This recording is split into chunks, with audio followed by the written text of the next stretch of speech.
Do you know that your vision creates your reality? If you're curious to find out how, then this video is for you. Now, the first secret I'm going to share is your vision is seeing beyond your current reality. Because I say that what you see with your eyes is sight open.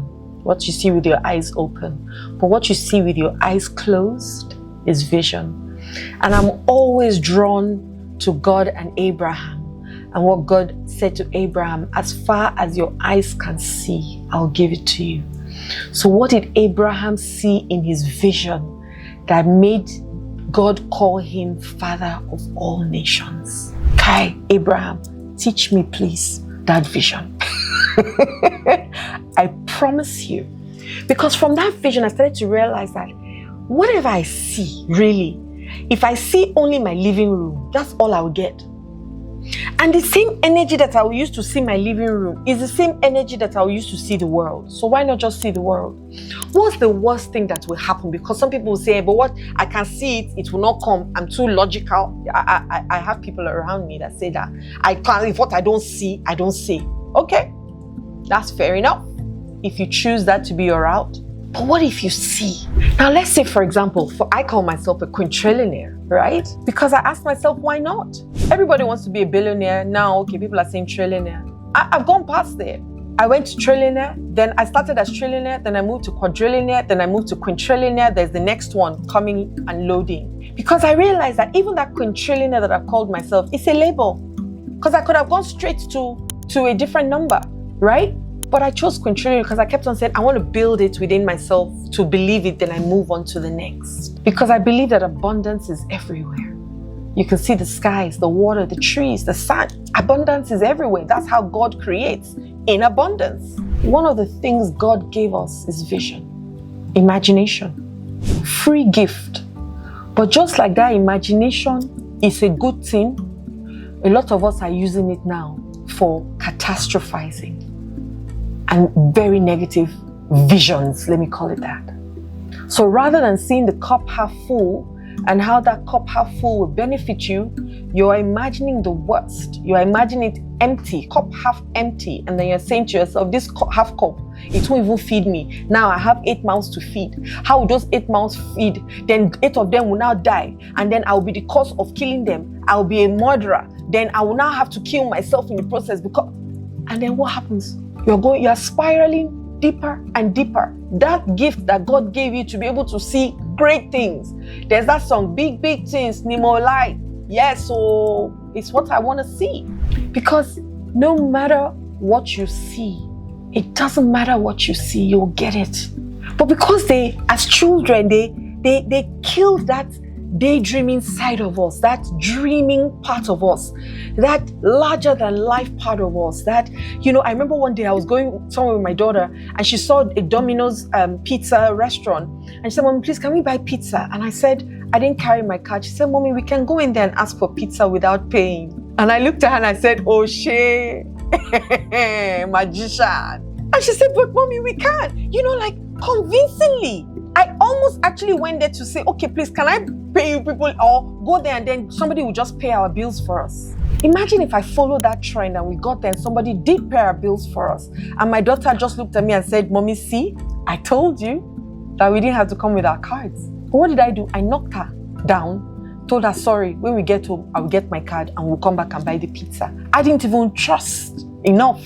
Have I gone to restaurants and gone to supermarkets and people have paid my bills? It happens to me all the time because I do it for other people also. I've been to restaurants, supermarkets, people say, oh, my card is not going. I say, how much is it? Take my card and pay. So why would I then not believe that it will happen to me too, right? But she trusted, she believed it. I didn't. What are you seeing with your mind's eye? Come, let me teach you how to see. I promise you. Some people share their dreams with me and I smile. I say, why so small? Why are you helping God manage his resources? The God that has created everything and said, I've given you dominion over, then you will not be helping God manage his resources on his behalf, because let it not finish. If everybody, 8.8 billion, is it 7.8 billion people on earth took in a breath at the same time, would there be a time where air stops flowing? Will there be some people who will not receive air? That's the God that we serve. That's the God that has created the entire universe. So why are we afraid of using our vision and our imagination in the right way to serve us?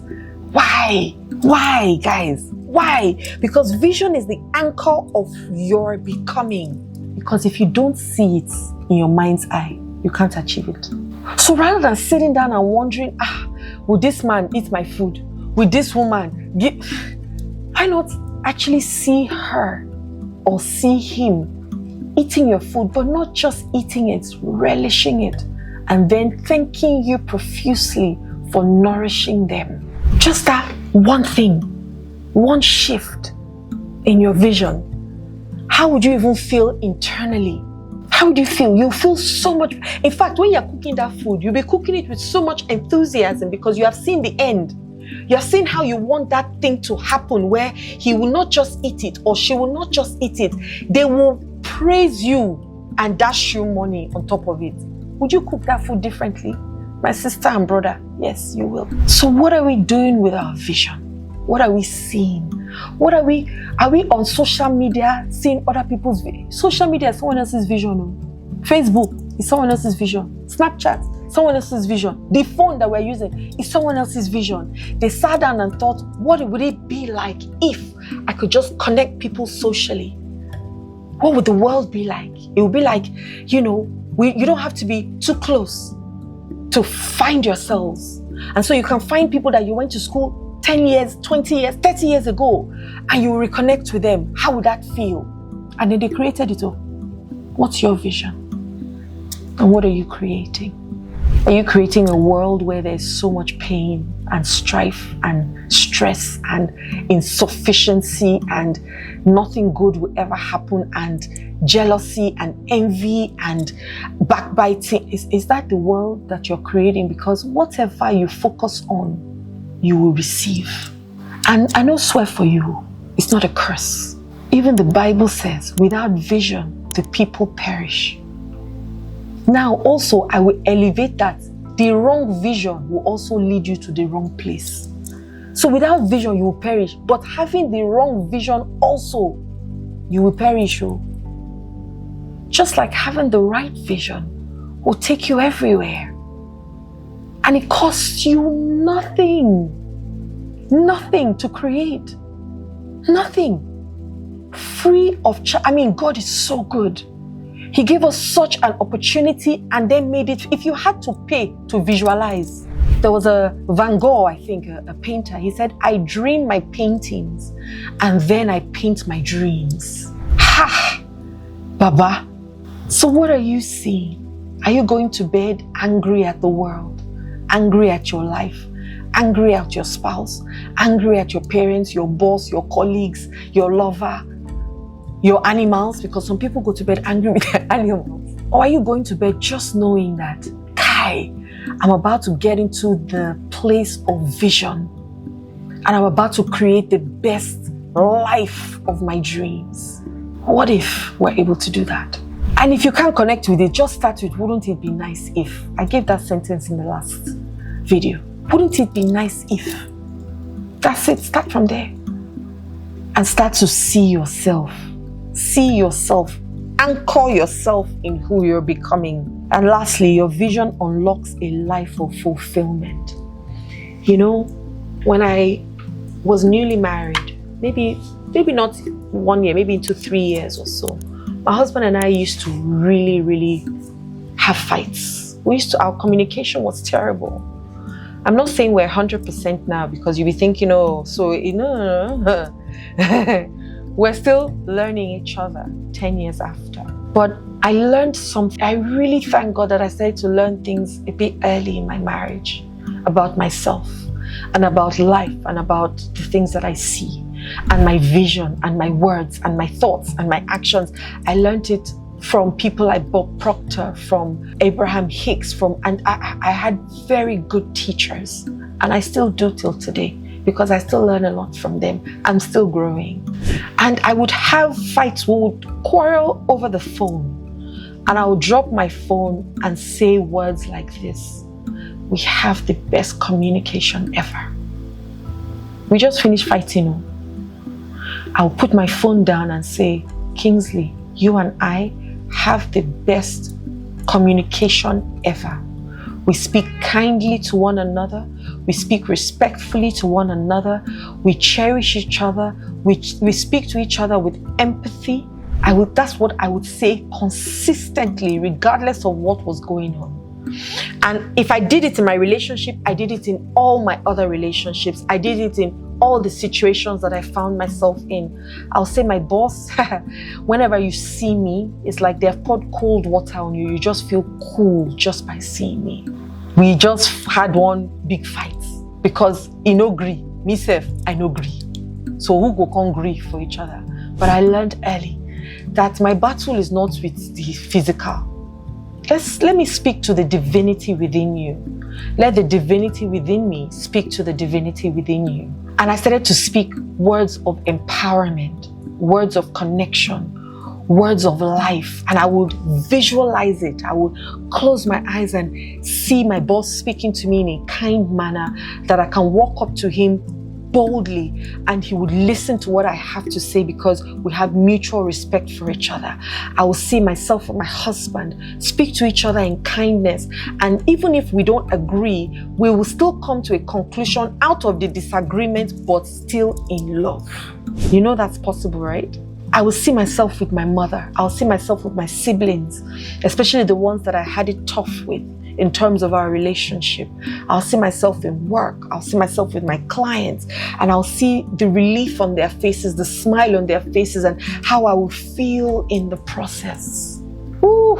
If you don't learn anything from me at all, learn how to see what you want. Learn how to see the end before the beginning. If you see my dream, I can't show you on my phone. I have something on my phone. Like I have my wall. I took a picture of my wall that I look at all the time. Because what are you looking at? Are you watching the news where they're saying all the bad things? Somebody is dying, or you are listening to, some people are news addicts. From the time they open their eye like this and turn on the television, it's news. Till the time they close their eye. I have somebody in my house that is like that. You know yourself. I'm the exact opposite. I choose what I want to focus on. I choose what I want to see. I choose what I want to be affiliated with. I choose what I want to relate with. Because I know the power. And you know, when much is given to you, much more is expected. That's the way I feel, because I have more knowledge. So I should do better for myself. And so I choose my life. I choose to spend time with people who are not focused on the things that are not work. In fact, some of my closest friends know me. They don't send me videos that don't make sense. If you're sending me videos, somebody died, I've warned everybody that is close to me. The rest I have blocked. The ones that are close to me, that I care about their friendship in my life and relationship, I've warned them. Though if you send me this thing, I won't watch it. But also, don't clog up my phone with stuff like this. I'm not interested. But if it's stories of love, if it's stories of somebody doing something great somewhere that I can say, if this person can do it, I can do it, then send it to me. If it's stories of things that would inspire me, send to me. Because once again, I have chosen to focus on the things that would only empower me. So today, what can you do? Start to see right for yourself. If you're not happy with your results today, it's because of the things that you have seen. It's because of the things you have thought. It's because of the things that you have acted upon. Change it today and start to think better thoughts so you can start to see better things, so that you can start to receive better things. And your life can be going the way you want it to go. Hi there, my name is Adiola Kingsley James. I really do hope that these videos that I'm creating for you is doing exactly what I want them to do, which is to move you needle by needle to finding your greatness. Because I found mine, and now I'm giving the opportunity to find yours. Like the videos, please, don't forget. Subscribe and share me with other people. And one last thing, click the notification bell below so that when my videos drop, you'll be the first person to get them. Love and light. My name is Adiola.